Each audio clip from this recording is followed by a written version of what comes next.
Hello students, this is Vishwajeet Singh and you are watching Snapsolve. तो आज जो है हम लोग कार्बन एंड इट्स कंपाउंड का 7th पार्ट करने वाले हैं। इससे पहले ही 6 पार्ट बन चुके हैं इस चैप्टर पे। ये आखिरी पार्ट है इस चैप्टर का। तो इससे पहले ही हमने 6 पार्ट बनाए हैं। अगर आपने वो पार्ट्स नहीं देखे हैं तो उनका लिंक ऊपर आई बटन में भी है और नीचे डिस्क्रिप्शन में भी आपको मिल जाएगा। तो उन पार्ट्स को आप पहले जाके देखें तो जाके आपको आज वाला पार्ट अच्छे से समझ में आएगा। और अगर आपने अब तक स्नैपसॉल्व का ऐप डाउनलोड नहीं किया है तो उसका लिंक आपको डिस्क्रिप्शन में मिल जाएगा, उसे जाके डाउनलोड करें। डाउनलोड करने से क्या होगा कि आपके फिजिक्स, केमिस्ट्री, बायोलॉजी, मैथमेटिक्स जैसे सब्जेक्ट्स में आपको जो भी डाउट्स आते हैं उसको आप तुरंत क्लियर कर सकते हैं। बस आपको एक स्नैप लेना है और आपको तुरंत उसका सॉल्यूशन मिल जाएगा। तो इसलिए उस ऐप को डाउनलोड करना बहुत इंपॉर्टेंट है। तो वीडियो को स्टार्ट करने से पहले हमेशा की तरह एक क्वेश्चन है। क्वेश्चन ये है कि अगर हम इथेनॉइक एसिड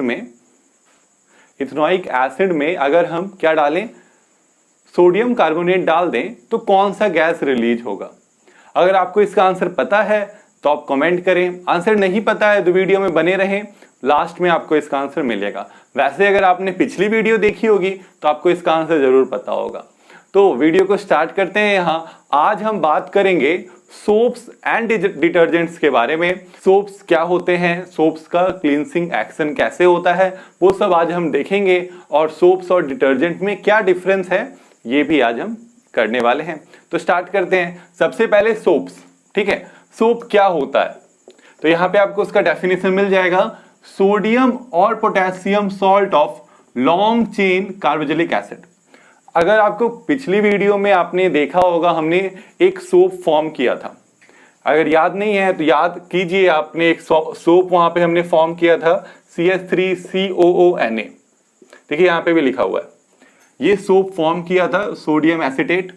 एसिटिक एसिड के साथ सोडियम रिएक्ट किया था, हाइड्रोजन को डिस्प्लेस कर दिया था, है ना, ऐसा ही हुआ था। तो यहाँ पे एक सोप फॉर्म हुआ था। तो ऐसे ही कार्बोक्सिलिक एसिड का लॉन्ग चेन होता है जो कि किसके साथ अटैच होता है, सोडियम के साथ या पोटेशियम के साथ। तो उसको हम क्या बोलते हैं, सोप बोलते हैं। बहुत ही आसान है, ठीक है। यहाँ पे हमने छोटा सा चेन लिया है, ये चेन काफी लंबा होता है, ठीक है, जो किसके साथ अटैच होता है, या तो सोडियम के साथ या तो पोटेशियम के साथ, और उसी को हम क्या बोलते हैं, सोप बोलते हैं। अगर आप किसी सोप को देखें तो यहाँ पे 2 पार्ट है इसका, ये नेगेटिव पार्ट है और ये कौन सा पार्ट है, ये पॉजिटिव पार्ट है। ऑफ कोर्स ये मेटल है तो मेटल हमेशा पॉजिटिव नेचर शो करते हैं किसी भी कंपाउंड में, और जो दूसरा जो बचा हुआ हिस्सा है वो नेगेटिव नेचर शो करेगा।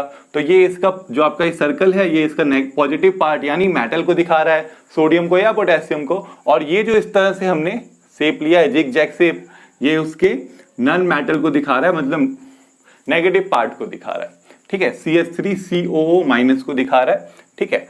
तो अब अगर हम यहाँ पे देखें तो ये 2 पार्ट्स हमने यहाँ पे क्यों बनाए हैं, क्योंकि दोनों बिल्कुल अलग नेचर के हैं, ठीक है। जब सोप का जो 2 पार्ट्स होते हैं, 2 एंड्स होते हैं, आप कह सकते हैं, वो बिल्कुल अलग नेचर शो करते हैं, अपोजिट नेचर शो करते हैं। एक हाइड्रोफिलिक होता है तो दूसरा हाइड्रोफोबिक होता है। अब हाइड्रोफिलिक और हाइड्रोफोबिक क्या होता है, तो अगर हम यहाँ बात करें, हाइड्रो यहाँ पे मीनिंग है, हाइड्रो का मतलब वाटर, ठीक है, और फिलिक मतलब लवर, ठीक है। वाटर जो पसंद करता है, ठीक है, पानी में रहना पसंद करता है, जो पार्ट आप कह सकते हैं वो होता है हाइड्रोफिलिक पार्ट किसी भी कंपाउंड का, ठीक है।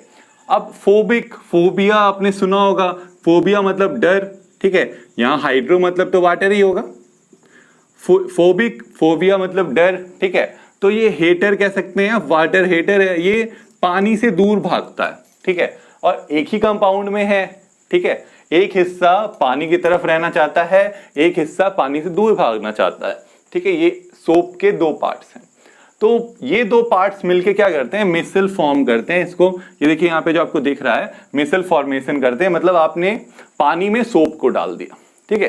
क्या किया हमने, पानी में जब सोप को डाल दिया तो ये तो बेचारा पानी से दूर भागता है, ये तो पानी इसको अच्छा लगता है। तो क्या होगा, कुछ इस तरह से जो इनके ये जो इसका पार्ट है, नेगेटिव पार्ट है, हाइड्रोफोबिक एंड है आप कह सकते हैं, वो एक साथ इस टाइप से स्ट्रक्चर बना लेते हैं, एक साथ कह सकते हैं आप जुड़ जाते हैं, नजदीक आ जाते हैं काफी। इससे क्या होता है, इससे जो वाटर है वो एंटर नहीं कर पाता है, इनके पास नहीं आ पाता है। ठीक है, तो इस फॉर्मेशन को हम मिसल फॉर्मेशन कहते हैं। ठीक है, तो आप देखिए ये वाला हिस्सा पानी की तरफ रहेगा। आपने ये जो आपका मिसल फॉर्मेशन है ये वाटर के अंदर हो रहा है, ये वाला हिस्सा कहाँ है, पानी की तरफ है, और ये वाला हिस्सा पानी से दूर है। ठीक है, जो मिसल फॉर्मेशन होता है। तो क्या सिर्फ एक ही मिसल फॉर्म होगा? नहीं, बहुत सारे मिसल। जब आप वाटर में डिजॉल्व कीजिएगा किसको, सोप को, तो बहुत सारे मिसल्स वहां फॉर्म होंगे। ठीक है, इस टाइप के। तो अब देखिए मिसल फॉर्मेशन कैसे क्लींसिंग एक्शन करता है, ठीक है, वो अब हम लोग यहाँ पे देखेंगे। इतना सा बहुत आसान है, आई होप समझ में आ रहा होगा। अब देखिए मिसल फॉर्मेशन, अब अगर आप बात करें तो ये हिस्सा क्या था, ये हिस्सा है हाइड्रोफोबिक, मतलब पानी से दूर जाता है। तो अब हमने मान लीजिए ये क्लोथ है, क्लोथ के ऊपर डर्ट लगा हुआ है, क्लोथ पे डर्ट है। तो डर्ट ज्यादातर जो जनरली डर्ट जो होता है वो ऑयल का होता है। ठीक है, जिसको रिमूव करना थोड़ा मुश्किल होता है ना। तो ऑयल का डर्ट को रिमूव कैसे करता है ये, इसके बारे में हम लोग यहाँ देखेंगे। कैसे, देखिए अब अगर हम बात करें तो अभी ये आपने क्लोथ था, इस क्लोथ को आपने वाटर में डाल दिया, उस वाटर में आपने सोप डाल दिया। तो अब देखिए क्या है कि आपका जो वाटर में हाइड्रोफोबिक एंड है सोप का, वो तो पानी से दूर भागता है, पानी से दूर भागेगा। और उसको तो एक बेहतरीन चीज मिल गई, पहले तो वाटर था सिर्फ, अब उसको क्या मिल गया, अब उसको ऑयल मिल गया। तो वो क्या करेगा, ये ऑयल की तरफ अट्रैक्ट होने लग जाएगा उसका। इस तरह से क्या होगा, वो ऑयल की तरफ अट्रैक्ट होने लग जाएगा। जो भी उसके कौन से पार्ट हैं, हाइड्रोफोबिक पार्ट्स हैं। ठीक है, वाटर से दूर जाने वाले जो पार्ट्स हैं, वाटर से वो दूर जाता है, तो उसको कुछ भी ऐसा मिल जाए जो वाटर से अलग है, लिक्विड, वो उसकी तरफ अट्रैक्ट होने लगेगा। तो इस तरह से जो आपके वो है क्या, सोप मॉलिक्यूल्स हैं, वो डर्ट के चारों तरफ आने लग जाएंगे। ठीक है, और धीरे धीरे क्या होगा, इस तरह से जो डर्ट है वो धीरे धीरे क्या होगा, ऊपर उठने लगेगा। क्योंकि क्या हुआ कि आपका जो सोप का मॉलिक्यूल है वो यहाँ अटैच हो गया है इसमें। ठीक है, और ये सोप के मॉलिक्यूल के साथ डर्ट ऊपर जा रहा है। ठीक है, और धीरे धीरे क्या हो रहा है, आप देखिए यहाँ पे मिसल फॉर्म हो गया। जिस मिसल का हम लोग बात कर रहे थे अभी, वो मिसल फॉर्मेशन यहाँ पे हो गया है ना। क्यों फॉर्म हुआ, क्योंकि जो ये वाला पार्ट है ये वाटर हाइड्रोफोबिक है और इसको क्या मिल गया, ऑयल मिल गया, डर्ट मिल गया। तो ये ऑयल के साथ डर्ट के साथ अटैच हो गया, क्योंकि पानी से दूर जा रहा है, तो पानी के अलावा उसमें क्या है, ऑयल है, तो ऑयल के साथ वो अटैच हो गया। अब क्या हुआ, अब धीरे धीरे जो है ये आपका मिसल फॉर्मेशन के कारण जो आपका यहाँ पे डर्ट था वो क्लोथ से निकल के वाटर में आ गया। और अब जब मतलब क्लोथ को जब हम रगड़ते रहते हैं सोप में डाल के धीरे धीरे, तो कुछ देर के बाद आपको क्या मिलता है, कुछ देर के बाद आपको मिलता है कि क्लोथ पे डर्ट खत्म हो जाता है। इसका रीजन यही है, इस तरह से जो आपका सोप है वो क्लीनिंग करता है, क्लींसिंग करता है, क्लींसिंग एक्शन जो है सोप का ऐसा है। आई होप आपको समझ में आ रहा होगा। अब देखिए बात यहाँ पे क्या कि ये तो हो गया, समझ में आ गया, पर हमेशा सोप वर्क नहीं करता है। जैसे कि हम जो अपना हैंड पंप से वाटर निकालते हैं, बोरिंग से वाटर निकालते हैं, तो वाटर हार्ड वाटर होता है।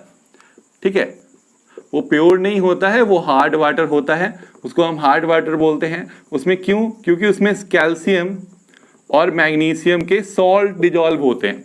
ठीक है, हार्ड वाटर क्या होता है, ऐसा वाटर होता है जिसमें कैल्शियम और मैग्नीशियम के सॉल्ट डिजॉल्व होते हैं। तो जब कैल्शियम और मैग्नीशियम के सॉल्ट डिजॉल्व होंगे हार्ड वाटर में, तो सोप वहां वर्क नहीं करता है। सोप क्या होगा, जैसे ही आप हार्ड वाटर में सोप को डालिएगा तो वहां स्कम फॉर्म हो जाएगा। स्कम क्या है, इनसॉल्युबल केमिकल है कह सकते हैं आप, जो कि वाटर में डिजॉल्व नहीं होगा। ठीक है, अब वो वाटर में ही डिजॉल्व नहीं होगा तो क्या होगा, वो क्लींसिंग एक्शन उसका कम हो जाएगा। वहां पे सॉल्ट डिजॉल्व होगा कैल्शियम और मैग्नीशियम का, उसमें वो सोप उतना कम वर्क करेगा। तो अब मान लीजिए कि आपका सोप वर्क नहीं करने लगा, तो ये क्लींसिंग एक्शन तो बर्बाद हो गया। कैसे सोप को वर्क कराएं, तो सोप वर्क नहीं करता है हार्ड वाटर में प्रॉपरली, इसलिए एक नया कंपाउंड फॉर्म किया गया, बनाया गया। उस कंपाउंड का नाम है डिटर्जेंट। तो अब हम लोग बात करेंगे डिटर्जेंट्स का। ठीक है, डिटर्जेंट क्या होता है, sodium salt of benzene sulphonic acid. ठीक है, sodium salt of benzene sulphonic acid. ठीक है, ये भी long chain benzene sulphonic acid का सोडियम सॉल्ट होता है। ठीक है, इसके बारे में ज्यादा डिटेल में नहीं जाना, बस आपको डेफिनेशन याद रखना है, ठीक है। डिफरेंट है ये सोप से। या फिर अगर हम इसका दूसरा देखें तो ये भी डिटर्जेंट है और ये भी डिटर्जेंट होता है, क्या है, ammonium salt of chloride bromide ions ETC, ठीक है। क्लोराइड ब्रोमाइन आयंस के अमोनियम सॉल्ट भी क्या होते हैं, उनको हम डिटर्जेंट बोलते हैं, ठीक है। तो अब डिटर्जेंट और सोप में डिफरेंस जो है वो आता है एग्जाम में, ठीक है, वो अभी हम करेंगे। पर उससे पहले जो हमारी टेक्स्ट बुक है NCERT बुक, उसमें आपको एक बहुत ही अच्छा सा एक्टिविटी दिया हुआ है जिससे आप सोप्स और डिटर्जेंट में डिफरेंस बता सकते हैं। तो क्या करना है हमको 2 टेस्ट ट्यूब लेना है, 4 ले लीजिए, ठीक है, 4 टेस्ट ट्यूब लेना है। तो एक में हम लोग क्या डालेंगे, डिस्टिल्ड वाटर, दूसरे में डालेंगे हार्ड वाटर, मतलब आपका जो वाटर है हैंड पंप का वाटर आप कह सकते हैं, या डिस्टिल्ड वाटर डाला, इसमें भी आप डिस्टिल्ड वाटर डालिए, या रेन वाटर आप कह सकते हैं, रेन वाटर भी डाल सकते हैं, ठीक है। और इसमें क्या डाला हमने, हार्ड वाटर डाला। अब इन दोनों में हमने सोप डाला, ठीक है, इसमें आपका वाटर है distilled, hard water, distilled water, hard water, इन दोनों में हमने सोप डाला और इन दोनों में क्या डाला, डिटर्जेंट, ठीक है, सोप डाला और डिटर्जेंट डाला। अब देखिए क्या होगा कि जब, और फिर हम लोग क्या करेंगे, उसको मिक्स करेंगे, सोप डाल के मिक्स करेंगे, डिटर्जेंट डाल के मिक्स करेंगे। जब हमने सोप डाल के मिक्स किया इसमें डिस्टिल्ड वाटर में या रेन वाटर में कहिए, तो वो इवनली मिक्स हो गया बिल्कुल। पर जैसे ही हमने हार्ड वाटर में उसको मिक्स किया तो क्या हुआ, यहाँ पे मतलब सॉलिड मॉलिक्यूल्स फॉर्म हो गए जो वाटर में इनसॉल्युबल हैं, और इसको हम क्या बोलते हैं, स्कम बोलते हैं। अभी हमने बताया था स्कम क्या है, इनसॉल्युबल सब्सटेंस है जो कब फॉर्म होता है, जब हम सोप को हार्ड वाटर में डालते हैं। इसका मतलब कि सोप हार्ड वाटर में प्रॉपर्ली वर्क नहीं करता, ये एक्टिविटी बता रहा है। अगर हम फिर से इसमें डिटर्जेंट डालें, किसमें, डिस्टिल्ड वाटर और हार्ड वाटर में, उसके बाद जब उसको हम इवनली मिक्स कर रहे हैं तो हमको क्या मिल रहा है कि दोनों में से किसी भी केस में स्कम फॉर्म नहीं हुआ। तो इसका मतलब क्या हुआ कि जो डिटर्जेंट है, चाहे सोप हो, सॉरी चाहे डिस्टिल्ड वाटर हो या हार्ड वाटर हो, डिटर्जेंट दोनों में ही प्रॉपर्ली वर्क कर रहा है, ठीक है।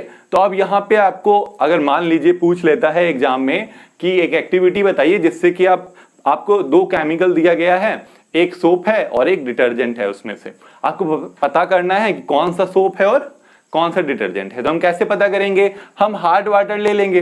हार्ड वाटर कहाँ से लाएंगे, हैंड पंप से, है ना, हैंड पंप का वाटर लेते आएंगे, हार्ड वाटर लेते आएंगे और दोनों में क्या डाल देंगे, एक में हमको डालना है सोप, दूसरे में डालना है डिटर्जेंट। जिसमें स्कम फॉर्म हो जाएगा वो सोप होगा और जिस केस में स्कम फॉर्मेशन नहीं होगा वो डिटर्जेंट होगा, ठीक है। तो ये तो हो गया एक्टिविटी। अब देखिए सोप और डिटर्जेंट के बीच में डिफरेंस जो है आता है एग्जाम में 2 मार्क में आता है जनरली, ठीक है। तो हम क्या लिखेंगे, सबसे पहले डेफिनेशन लिख दीजिए, सोप का जो डेफिनेशन है, डिटर्जेंट का जो डेफिनेशन है, पहला तो पॉइंट वहीं से बन गया। इसके बाद आप इन तीनों में से जो यही ज्यादा इंपॉर्टेंट पॉइंट है तो इसी को आप लिखना पसंद कीजिए। अगर मान लीजिए कभी ज्यादा मार्क्स में आ जाता है, 3 नंबर में आ जाता है, तो आप अगला पॉइंट भी लिख सकते हैं। जनरली जो सोप है उसका डेफिनेशन लिखिए, डिटर्जेंट का डेफिनेशन लिख दीजिए। इसके बाद जो आपका सोप का क्लींसिंग एक्शन है वो कहाँ पे वर्क करता है, सिर्फ सॉफ्ट वाटर में करता है, या फिर आप कह सकते हैं दे वर्क ओनली लिखा है, दे वर्क प्रॉपरली, ठीक है, properly only in soft water, ठीक है। पूरी तरह से प्रॉपरली जो वर्क है सोप का वो सिर्फ सॉफ्ट वाटर में मिलता है। सॉफ्ट वाटर मतलब जिसमें कैल्शियम और मैग्नीशियम के सॉल्ट डिजॉल्व नहीं होंगे, उसको हम क्या बोलेंगे, सॉफ्ट वाटर बोलेंगे। अब अगर हम बात करें डिटर्जेंट का, तो work properly in soft and hard water, दोनों में करेगा वो वर्क, चाहे सॉफ्ट वाटर दे दीजिए चाहे हार्ड वाटर दे दीजिए। यही हमको यहाँ पे ये एक्टिविटी बता रहा था, ये सॉफ्ट वाटर था, ये हार्ड वाटर था, दोनों में ही डिटर्जेंट इवनली जो है सॉल्व, मतलब कि सॉल्युबल हो गया, डिजॉल्व हो गया आप कह सकते हैं। इसके बाद अब अगर हम सोप का बात करें, तो अगर ये प्रॉपरली वर्क नहीं कर रहा हार्ड वाटर में, तो इसका कहने का क्या मतलब है, it has relatively weak cleansing agent action. जो आपका सोप है उसका वीक क्लींसिंग एक्शन होगा, ठीक है, मतलब उसका जो क्लींसिंग एक्शन है वो कमजोर है रिलेटिवली किसके, डिटर्जेंट के। डिटर्जेंट का क्या होगा, रिलेटिवली स्ट्रॉन्ग क्लींसिंग एक्शन, ठीक है। क्लींसिंग एक्शन जो डिटर्जेंट का है वो स्ट्रॉन्ग है, तभी ना हार्ड वाटर में भी वर्क कर रहा है। इसके बाद अगर हम बात करें, सोप्स आर बायोडिग्रेडेबल, सोप्स क्या होते हैं, बायोडिग्रेडेबल होते हैं। भले ये प्रॉपरली वर्क नहीं करते हैं आपके हार्ड वाटर में, पर ये बायोडिग्रेडेबल है, इससे नेचर को कोई नुकसान नहीं है। पर डिटर्जेंट्स आर नॉन बायोडिग्रेडेबल। जैसे ही हम कोई अपडेट डालते हैं तो वो क्या होता है कि पॉल्यूटेंट बन जाता है। जैसे हम मैन्योर्स और फर्टिलाइजर्स का बात करते हैं, तो मैन्योर्स क्या करते हैं, वो फर्टिलिटी बढ़ाते हैं पर उतने ज़्यादा इफेक्टिव नहीं होते हैं सॉइल में। पर जैसे ही हम वहाँ पे फर्टिलाइजर्स यूज करते हैं जो ज़्यादा इफेक्टिव होते हैं और फर्टिलिटी भी बढ़ाते हैं सॉइल का, पर वो नॉन बायोडिग्रेडेबल होते हैं, वो पॉल्यूशन करने लग जाते हैं। ऐसा होता है जब भी ह्यूमन बीइंग, हम लोग जो जब भी कोई अपडेट लाता है किसी भी चीज में, तो वो क्या करता है, वो पॉल्यूशन करने लग जाता है। ये पहले बायोडिग्रेडेबल था लेकिन ये वर्क नहीं कर रहा था सही से, अब ये वर्क सही से कर रहा है तो ये नॉन बायोडिग्रेडेबल है, तो ये नेचर के लिए हार्मफुल है, पर हम लोग यूज करते हैं। ठीक है, तो यहाँ पे हमने सोप्स एंड डिटर्जेंट फिनिश कर लिया। अब वक्त है उस क्वेश्चन का आंसर देने का जो हमने स्टार्टिंग में पूछा था। तो ये क्वेश्चन क्या था कि इथेनोइक एसिड में अगर हम सोडियम कार्बोनेट मिला दें तो क्या रिलीज होगा, मतलब कौन सा गैस रिलीज होगा। तो आप इथेनोइक एसिड का अगर बात करें तो इथेनोइक एसिड एक एसिड है, सोडियम कार्बोनेट एक बेस है, एसिड बेस रिएक्ट करते हैं तो सॉल्ट एंड वाटर फॉर्म होता है। और क्योंकि वो कार्बोनेट है तो कार्बोनेट के केस में हमको याद है कार्बन डाइऑक्साइड रिलीज होता है। इस रिएक्शन को देखने के लिए आप पिछली वीडियो पे जा सकते हैं जो कि पार्ट 6 की है, आपको ऊपर आई बटन में मिल जाएगा, डिस्क्रिप्शन में लिंक मिल जाएगा। उसमें एकदम डिटेल में मैंने समझाया है कैसे कार्बन डाइऑक्साइड वहां पे रिलीज होता है। ठीक है, अब वक्त आ गया है गुड बाय करने का। पर अगर आपने अब तक स्नैप सॉल्व का ऐप डाउनलोड नहीं किया तो उसे डाउनलोड करें, उसका लिंक आपको डिस्क्रिप्शन में मिल जाएगा, उसे आप डाउनलोड कीजिएगा। तो आपको क्यों बहुत सारे सब्जेक्ट्स जैसे फिजिक्स, केमिस्ट्री, बायोलॉजी, मैथमेटिक्स जैसे सब्जेक्ट्स में आपको जो भी डाउट्स आएंगे उनका बस आपको एक स्नैप लेना है। स्नैप लेते ही आपको तुरंत उसका सॉल्यूशन मिल जाएगा। और ऐसे ही इंटरेस्टिंग वीडियोस के लिए स्नैप सॉल्व के यूट्यूब चैनल को भी जरूर सब्सक्राइब करें और हमारी वीडियोस की अपडेट्स के लिए बेल आइकन को भी जरूर प्रेस करें। Thank you.